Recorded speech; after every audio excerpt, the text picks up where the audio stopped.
है घुमंतु समाज का जब सूरज उगता है उसी दिन हो जाता है। तो 31 तारीख को ही सूरज उगा था और इसी तरतब में हमारे कलेक्टर महोदय ने हमारे लोगों पे ध्यान आकर्षित किया और दूरदृष्टि से इनकी नज़र गिरी तो सबको इकट्ठा किया। आज हम सबसे पहले आदरणीय प्रधानमंत्री जी का 17 तारीख को जन्मदिन था। चूँकि मैं उनका एक सदस्य होने के नाते हम सब आज उनका जन्मदिन मनाए तालियों की गड़गड़ाहट से आदरणीय प्रधानमंत्री नरेंद्र मोदी जी का सभी लोग जोर से तालियां बजाएं और उनका जन्मदिन मनाएं। आज कहने को तो बहुत कुछ था लेकिन आदरणीय कलेक्टर साहब ने हमारी चारों मांगों को उन्होंने यही बता दिया, इसलिए वो 2-4 शब्द रहेंगे मेरे पास, तो ज़्यादा नहीं। मंच पर विराजमान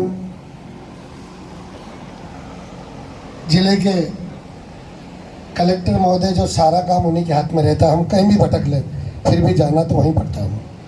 ऐसे सम्मानीय गौतम साहब जी, जिला पंचायत सीओ मंदसौर, आदरणीय पुलिस अधीक्षक महोदय, सहज सरल और सुबह से मैं इनसे मिला हूँ तो मुझे बड़ा अच्छा लगा है। ऐसे हमारे पुलिस अधीक्षक महोदय पांडे जी, हम सबको इस माला में पुरोकर सबको साथ लेके चलने वाले मेरे आदरणीय मेरे गुरु हैं ऐसे रवि प्रताप बुंदेला जी, जो साइंटिस्ट थे। आपको मालूम होगा कि साइंटिस्ट एक बहुत बड़ा इंसान होता है। जैसे राष्ट्रपति जी ने जो साइंटिस्ट थे ना, वही साइंटिस्ट हमारे ये आदरणीय रवि प्रताप बुंदेला जी हैं, जिन्होंने मुझे मध्य प्रदेश शासन में 2 बार सदस्य बनाया और आखिरी में इन्होंने कहा कि अब तुम्हें हम भारत सरकार में भेज देते हैं। कल एक बड़ी दुर्घटना थी, ऐसी स्थिति को देखकर मैं सोचा मुझे वहाँ जाना पड़ेगा। हमारे परिवार में कुछ हमारे साले साहब और उनका बालक एक्सपायर हो गया था, फिर भी मैंने सोचा कि नहीं, मुझे वहाँ जाना जरूरी, जाना ही है। 2 दिन का प्रवास है, मैं 2 दिन उस प्रवास को कर वापस लौटना है। तो ये सारी समस्या जीवन में आती है और चली जाती है, कि जो आज रवि प्रताप बुंदेला जी हमारे घुमंतु समाज के लिए, जो 51 जातियों के लिए जो काम कर रहे हैं, हम सब एक एक करके इन्हीं तर्ज पर अगर चले तो हमारा घुमंतु समाज एक बहुत अच्छी जगह पर पहुंचकर एक सराहनीय व्यक्ति हो जाएगा और प्रत्येक जगह घुमंतु समाज का नाम अच्छी जगह रोशन हो जाएगा। सभी मंचासीन बैठे आदरणीय हमारे संगठन के मंडल अध्यक्ष, हमारी बहन मातृशक्ति, जो मातृशक्ति और माँ का भी दर्जा रहता है और सभी को लेके चलने वाली ऐसी बहनें बैठी हैं। तो बाकी राजू गौड़ मेरे पुराने भाई साथी हैं, मैं इनके साथ भी रहा हूँ, काफ़ी काम किया है मैंने। जिस पूरा मंच संभालने के बाद 4 ही बातें थी मेरी, तो पर 4 ही कलेक्टर साहब ने कहा कि मैं 4 ही कर दूंगा। तो मैं सबसे पहली बात, जो हमारे मजरे टोले हैं उनको ग्राम आबादी में घोषित करें, इस बात कर कलेक्टर साहब ने आश्वस्त किया है और मुझे पूर्ण विश्वास है कि वो 1 महीने के अंदर 2 फाइलें तो हमारे वर्मा जी एसडीएम गरोड में थे तब उन्होंने भेजी है। मैं आशा करता हूँ वो दोनों फाइलें बहुत जल्दी हो जाएगी और बाकी क्षेत्र की फाइलें भी धीरे धीरे कलेक्टर साहब करेंगे।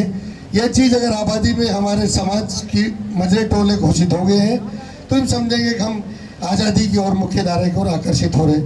दूसरा, जो गाँव में जहाँ हमारे मजरे टोले हैं वहाँ छोटे बच्चों को आंगनवाड़ी स्थापित हो जाती है और बच्चे जो नया पौधा होता है उसी पौधे को और हम सही दिशा में ले जाएंगे तो पौधा भी एक अच्छा बनकर उभरता है और अच्छी जगह चला जाएगा।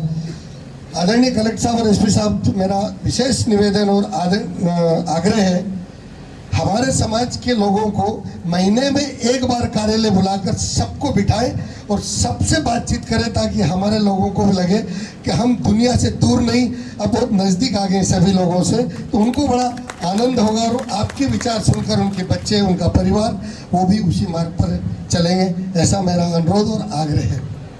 तीसरा, मैंने साहब बताया था, प्रत्येक गाँव में व्यक्तियों के पास अनाज की पर्ची बहुत कम लोगों के पास है। आदरणीय प्रधानमंत्री जी ने कहा कि हम 7 तारीख को सभी को मुफ्त अनाज देंगे। हमारे लोगों, घुमंतु समाज के लोगों को भी ऐसे सभी को पात्रता पर्ची दी जाए ताकि हमारा समाज भी गरीब स्थिति का होने के नाते जब मुफ्त में जो अनाज है वो तो ठीक है, उसके बाद जो 1 रुपये किलो में अनाज मिलता है उससे उनका जीवन चल जाएगा। ऐसा मेरा कलेक्टर साहब से आग्रह है। चौथी बात, मैं कलेक्टर साहब से निवेदन कर रहा हूँ कि जहाँ हमारे लोग बसे हुए हैं, काफ़ी समय से उनके पास कब्जे में ज़मीन है, जो ना विवादित है उसे विवादित को छोड़कर जो अविवादित है, जो नहीं विवादित है, उनको मालिकाना हक दे, उनको पट्टे बना कर दे, ताकि वो भी मालिक उस ज़मीन के हो जाए। और जहाँ उनके घर बना रखे उन्हें 30 बाई 30 के पट्टे, उनको मालिकाना हक दे के पट्टे दे। जय हिंद, जय भारत। मैं इतना ही कहकर कलेक्टर साहब से मेरा पूर्ण आग्रह है कि ये इन लोगों के जो आपने आश्वस्त में किया है मंच पर, वो पूर्ण करें। धन्यवाद। जय हिंद, जय भारत। और हमारी बहन एसडीएम ने जो आज कार्य किया है वो वास्तविक एक सम्मानित है और सम्मान होना चाहिए। 26 जनवरी पर कलेक्टर साहब और मैं भी कोशिश करूंगा कि हमारी बहन एसडीएम को एक इनका 26 जनवरी दिन का सम्मान हो। जय हिंद, जय भारत। बहुत बहुत धन्यवाद।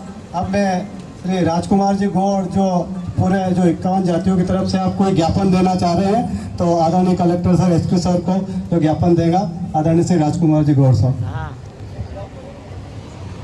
हाँ।